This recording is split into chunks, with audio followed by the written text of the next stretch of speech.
अस्सलामु अलैकुम वरहमतुल्लाहि वबरकातुहू।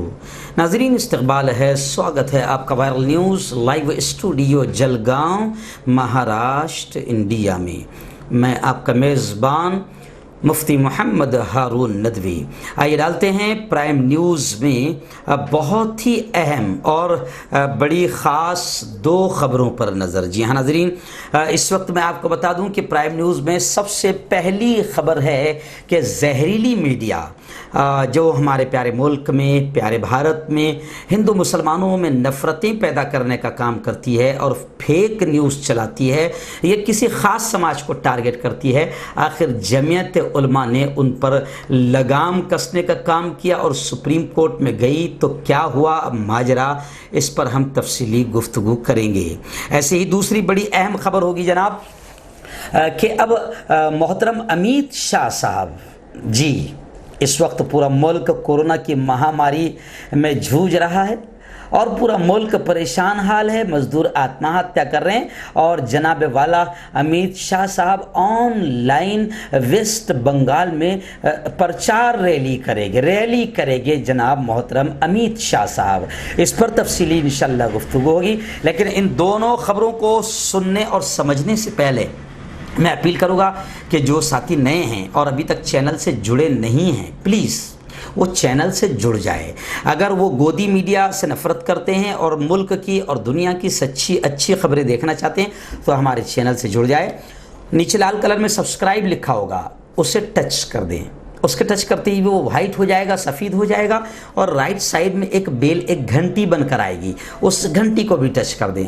और घंटी को टच करने के बाद में 3 ऑप्शन आएंगे। तो पहला ऑप्शन रहेगा ALL ऑल का, उसको भी टच कर दें। ये 3 काम करना, इससे ये होगा कि आप हमारे चैनल से डायरेक्ट जुड़ जाएंगे और आपको हमारी हर वीडियो जो भी हम चैनल पर डालेंगे, अपलोड करेंगे, तो वो चाहे दीनी हो, सियासी हो, समाजी हो या न्यूज़ वाली हो, जो भी हो। क्योंकि हम बार बार कहते हैं वायरल न्यूज़ लाइव चैनल सिर्फ न्यूज़ दिखाने वाला चैनल नहीं है, बल्कि ये एक मिशन है, ये एक तहरीक है। जुल्म के ख़िलाफ़, नाइंसाफ़ी के ख़िलाफ़ हुकूमत की आंखों में आंखें डालकर हम बात करते हैं। तो बेबाक खबरें आप देखना चाहते हैं तो चैनल से जुड़ जाएं। ये 3 काम कर ले, आपको हमारी हर खबर मिला करेगी। और आप अगर चाहते हैं कि ऐसे चैनल चलते रहे, बाकी रहे और गोदी मीडिया का मुकाबला हम करते रहे और आपकी आवाज़ हम बुलंद करते रहे, तो फिर ऐसे चैनलों की फाइनेंशियल हेल्प, माली मदद करना बहुत ज़रूरी है। क्योंकि ये सरकारी चैनल नहीं है और चैनल चलाने के लिए बड़ा रुपया खर्च होता है।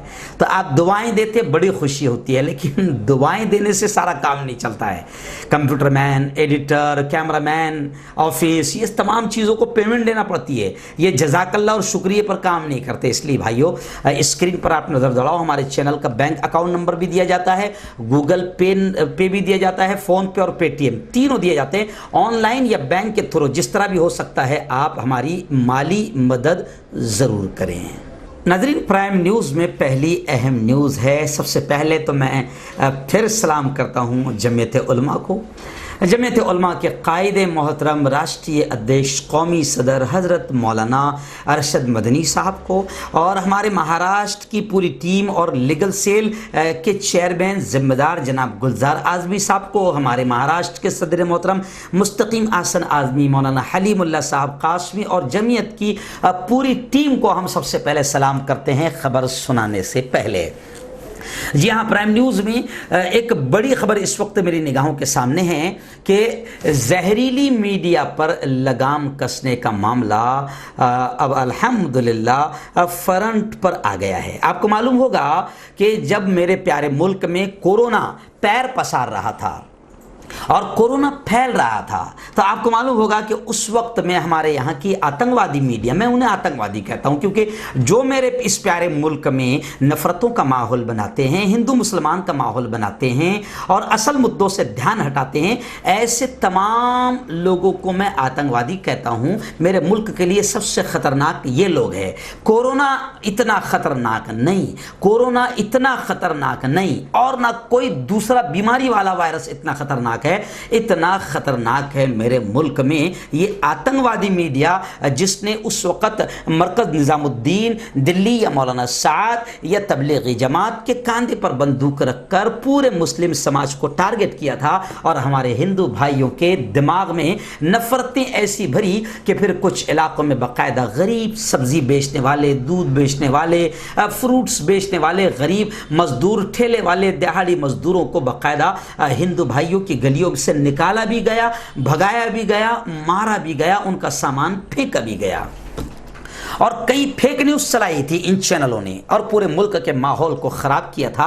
उसके बाद अल्हम्दुलिल्लाह ये हुआ था, मैं इस पर भी अल्लाह का शुक्र अदा करता हूँ कि सबसे पहले गोदी मीडिया के ख़िलाफ़ मुहिम हमारे अपने चैनल वायरल न्यूज़ ने चलाई और वो मुहिम अल्हम्दुलिल्लाह कंटिन्यू जब चली तो अब फिर पूरे मुल्क से आवाज़ें उठने लगी और फिर उस दिन मैंने अल्लाह रब्बुल इज़्ज़त का शुक्रिया अदा किया था जब हमारी जमीयत उलमा ने सुप्रीम कोर्ट में केस इन जहरीली मीडिया के ख़िलाफ़, आतंकवादी मीडिया के ख़िलाफ़ जब सुप्रीम कोर्ट में जमीयत उलमा ने अर्ज़ी दायर की, अर्ज़ी दाखिल की, तो उस वक़्त मैंने अल्लाह रब्बुल इज़्ज़त का शुक्रिया अदा किया।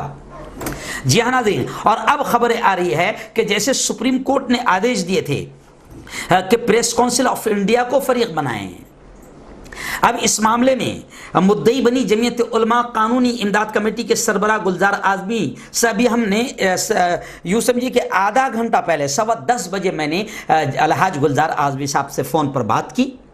उन्होंने बताया कि 27 मई को chief justice of India as Bobde, justice as Bopanna और जस्टिस ऋषिकेश राय पर मुश्तमिल 3 रुकनी बेंच के सामने मामले की समाअत हुई थी, जिसके दौरान सीनियर एडवोकेट ऐसे ही सदर सुप्रीम कोर्ट बार एसोसिएशन ने बहस की थी, जिसके बाद अदालत ने मरकजी हुकूमत को नोटिस जारी करते हुए ब्रॉडकास्ट एसोसिएशन को पार्टी बनाने का हुक्म दिया था।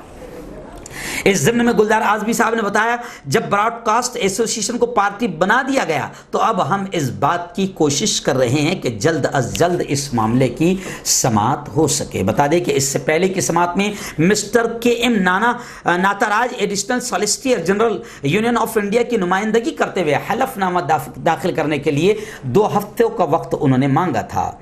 हलफनामे में उन्हें यह दिखाना है कि cable television networks regulation act 1995 के तहत सेक्शन 19 और 20 के तहत इनके जरिए फेक न्यूज़ चैनल्स के खिलाफ क्या कार्रवाई की गई है। मुसलसल जहर अफशानी करने और झूठी फेक न्यूज़ चलाने और ख़ास तौर से मुसलमानों की छवि को दागदार करने, मुसलमानों को बदनाम करने और हिंदू और मुसलमानों के दरमियान नफरत की दीवार खड़ी करने वाली दानिस्ता तौर पर साजिश करने वाले टीवी चैनलों के खिलाफ दाखिल की गई जमीयत उलमाए हिंद की अर्जी पर गुज़िश्ता 27 मई को हुई समाअत के दौरान अदालत ने ब्रॉडकास्ट एसोसिएशन को भी फरीक बनाने का हुक्म दिया था, जिसके बाद ब्रॉडकास्ट एसोसिएशन को एडवोकेट एजाज मकबूल ने बाकायदा फरीक बना दिया। यानी अब ब्रॉडकास्ट एसोसिएशन को भी जमीयत उलमा ने फरीक बना दिया है। अब तमाम fake news channels, broadcast association, इनको जवाब देना होगा और अदालत को, सुप्रीम कोर्ट को यह भी बताना होगा कि इन फेक न्यूज़ चैनल्स के खिलाफ अब तक क्या कार्रवाई की गई है।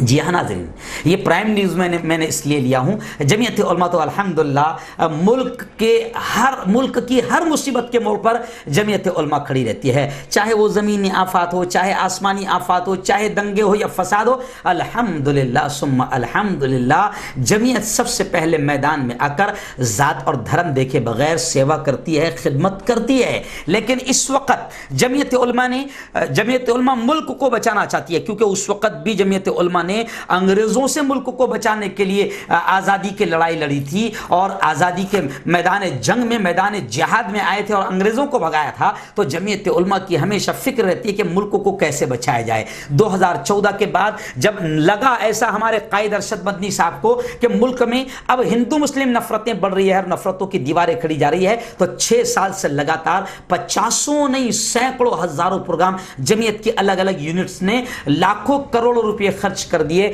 राष्ट्रीय एकता, कौमी यकजहती के प्रोग्राम्स करके हिंदू मुसलमानों को और बड़े बड़े सारे धर्म के धर्म गुरुओं को एक स्टेज पर लाकर एकता, प्यार, अमन का माहौल बनाने के लिए जमीयत ने लाखों करोड़ों रुपए खर्च कर दिए। अब जब जमीयत ने देखा कि हमारे मुल्क में ये जहरीली मीडिया हिंदू मुस्लिम में नफरतें खड़ा कर रही है, तो जमीयत उलमा फिर ऐसे आतंकवादी चैनलों के खिलाफ भी सुप्रीम कोर्ट में चली गई जो मुल्क, प्यारे मुल्क में नफरतों का माहौल खड़े कर रहे हैं। अब दुआ कीजिए कि आगे क्या होता है। हमने गुलजार आजमी साहब से भी सुबह बात की और उसके फौरन बाद ही हमने जमीयत उलमा के मुंबई के ऑफिस पर हमने एडवोकेट शाहिद नदीम साहब से भी बात की। आइए सुनते हैं क्या कह रहे हैं शाहिद नदीम साहब। मैं advocate Shahid Nadeem, legal adviser Jamiat Ulama Maharashtra. जैसा कि आपको पता है कि जमीयत उलमा हिंद ने सुप्रीम कोर्ट में तबलीगी जमात के खिलाफ चलाए जा रहे झूठे प्रोपेगेंडा के खिलाफ एक पिटीशन दाखिल की है, जिस पर अब तक 2 समातें हो चुकी है। गुज़िश्ता 2 समातों पर, पहली समात पर सुप्रीम कोर्ट ने जमीयत उलमा को हुक्म दिया था कि वो प्रेस काउंसिल ऑफ इंडिया को फरीक बनाए, जिसकी हमने बना दिया। अभी 2 दिन कबल हुई समात पर सुप्रीम कोर्ट ऑफ इंडिया ने हमें फिर से हुक्म दिया कि ब्रॉडकास्ट मिनिस्ट्री को भी फरीक बनाया जाए, जिसके कंप्लाई करते हुए हमने कल सुप्रीम कोर्ट की गाइडलाइंस के मुताबिक ब्रॉडकास्ट मिनिस्ट्री को भी फरीक बना दिया।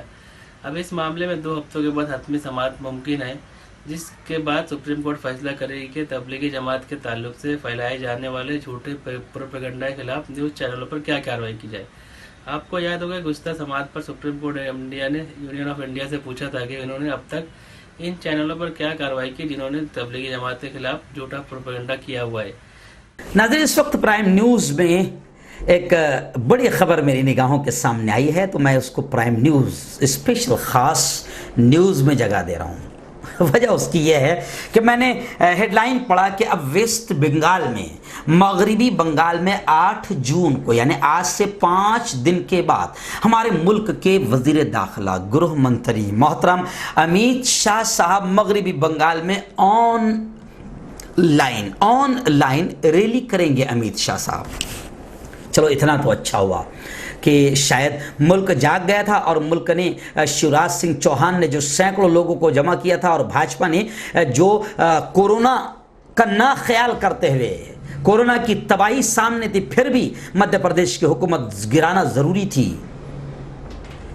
तो ऐसे वक्त में मध्य प्रदेश में मेहनतें की और फिर शिवराज सिंह चौहान ने सैकड़ों लोगों के साथ शपथ ली।